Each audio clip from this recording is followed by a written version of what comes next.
गोटे दिन गृह निलंबित हेले टीएमसी 6 सांसद। संसद में चली मौसुमी अधिवेशन में विरोधी हो हल्ला को नहीं एक्शन मोड रे राज्यसभा अध्यक्ष। यही क्रम में आज राज्यसभा अध्यक्ष वेंकैया नायडू 6 जन टीएमसी सांसद को निलंबित करछंती।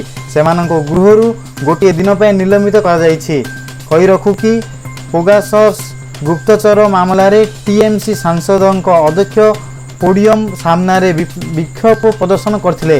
याकु नै सेमानंको गृहरु निलंबित कर आज सकाळे कृषि आईन नहीं आलोचना पाई दिया जाइथिबा नोटिस को अध्यक्ष स्वीकार करी अन्य नोटिस गुडी को खारज कर देथिले।